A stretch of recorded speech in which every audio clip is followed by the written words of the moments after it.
this video, we will demonstrate how to measure and document vital signs, temperature, pulse, respiration, blood pressure, and lastly, pain assessment. Vital signs are indicators of person's overall health. They help healthcare providers assess a patient's current condition, monitor changes over time, and detect early signs of medical problems. Vital signs are crucial in assessing a patient's health status and detecting potential issues early on. It highlights the fundamental role of vital signs such as heart rate, blood pressure, respiratory, and temperature in healthcare setting. These measurements provide needed objective data about the functioning of major body systems. Vital signs are essential indicators of person's overall health. They help healthcare providers assess a patient's current condition, monitor changes over time, and detect early signs of medical problems. These measurements provide needed objective data about the functioning of major body systems. Let's begin by taking a closer look at each vital sign, the correct procedures for measuring and recording them.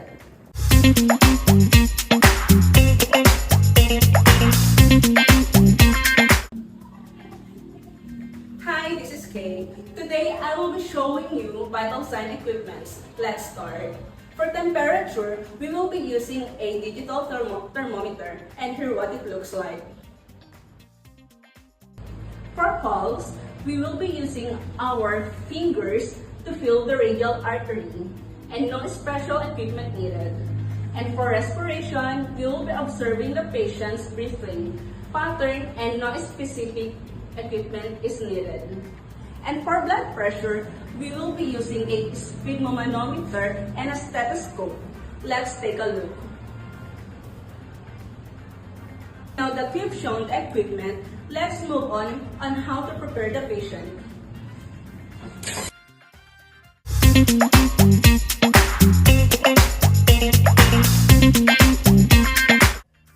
Hello, my name is Maureen.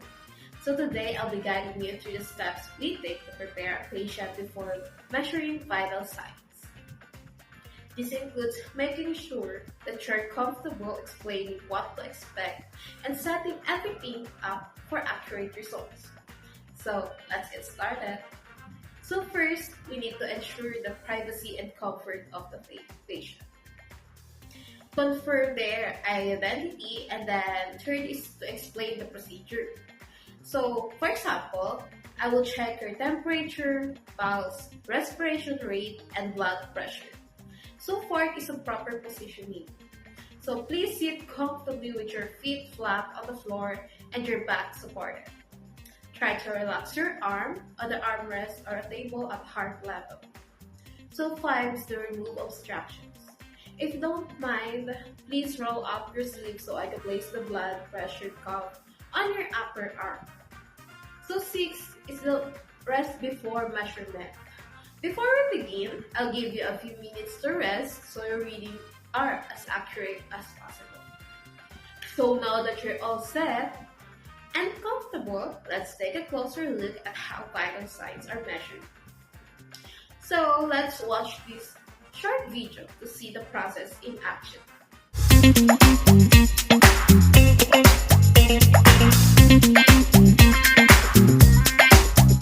Hi, I am Irene. I would like to demonstrate to you how to take temperature in oral, tympanic, and axillary. First, you will clean the thermometer from bulb to stem.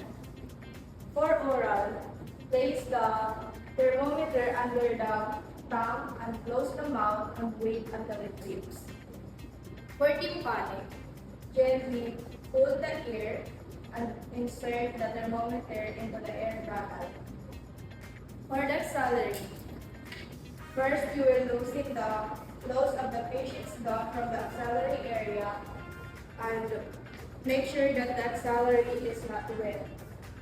And insert the thermometer from the axillary and wait until it beeps.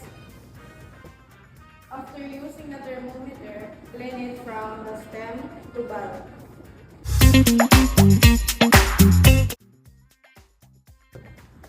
Hi guys, this is Emma. Today we're gonna discuss the pulse rate. When your heart beats, it pushes blood around our body. This heartbeat can be easily found on your wrist and on the side of your neck. Pulse rate, which is also known as your heartbeat, is the number of times your heart beats per minute. To measure pulse rate, locate the radial artery on the wrist. Place your index and middle finger on the pulse point. Count the beats for 30 seconds and multiply by 2 to get the beats per minute. Ensure you're counting accurately and avoid pressing too hard. Did you know that the respiratory rate is a key vital signs that help detect early signs of breathing problems, infections, or even stress? So today, let's learn the right way to measure it. Make sure that the patient is relaxed and at rest. Don't let them know you're counting their breaths. It can change their breathing pattern. Watch the chest rise and fall. One full rise and fall is equal to one breath. Count the breaths for 30 seconds and multiply by 2 to get an accurate rate.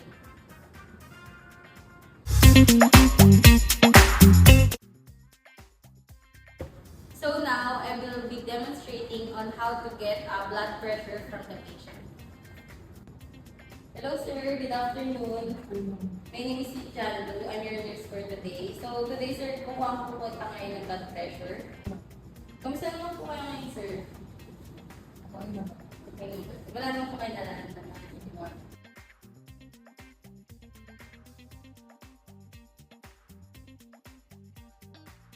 For the cuff size, make sure that you're using the right cuff size for the patient. This is important to get an accurate reading. Next, the cuff placement. Roll up the sleeve of the patient and place the cuff around his or her arm. Make sure it's nice and snug but not too tight. Next, the stethoscope placement. Place the stethoscope over your brachial artery of the patient, which is located on the inside of your elbow. This is where you'll be listening for his or her heartbeat. Now, inflate the cuff.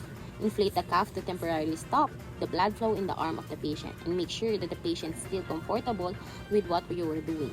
Next, deflate and listen. Slowly let the air out of the cuff while listening for the heartbeat. When you hear the first beat, that's the systolic pressure, the top number. And when the beat stops, that's the diastolic pressure, the bottom number. Now, read the pressure and make sure that you communicate the result with your patient for the reassurance. And now, you're done with the blood pressure and now proceed to pain assessment. Hi, this is James, and in this video, it's definitely for you. Pain assessment. Pain is the fifth vital sign. Para ma-assess natin ito, pwede natin gamitin ang numeric word na COLSPA, stands for character, onset, location, duration, severity, pattern, and associated factors. Character.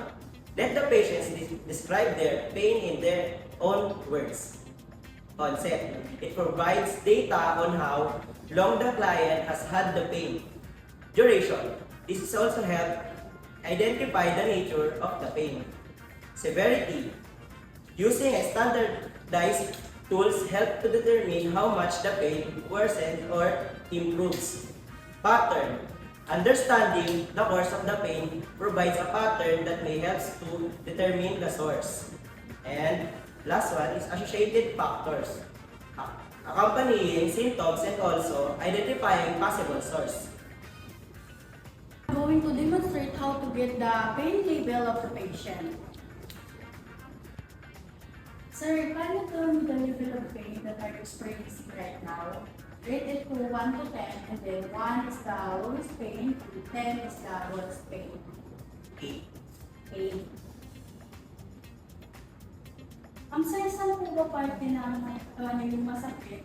Kumikiro po ba yan, sir, or hindi ba?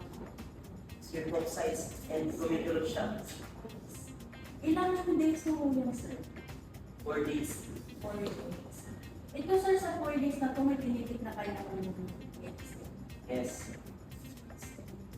Tapos, sir, sa Saan ang oras po ba siya umiilag or sa umaga po ba, sa tanghali or gabi? Kadalasan sa umaga at saka bago matulog.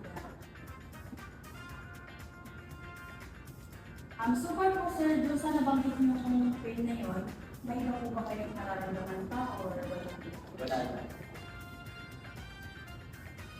So far dito sir, nakita ko naman na yung result na assessment nyo, and then normal naman po siya lahat, and I will document all the result, your assessment, and then I'm going to report it to your section.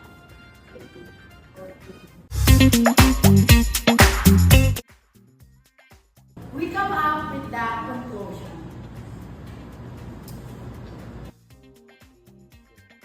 We have successfully measured the patient vital signs today, covering temperature, pulse, respiration, and blood pressure. Each of these measurements provides critical insight into a patient's health status and helps guide clinical decision.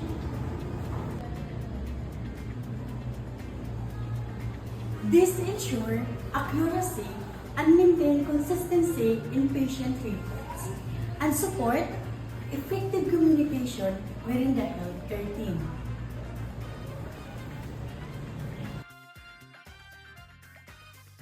Remember, once you've taken vital signs, it's essential to document the result immediately.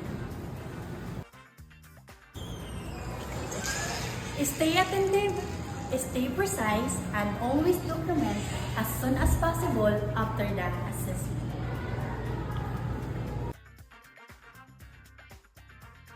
Thank you for watching, and keep practicing to build confidence and consistency in your clinical skills.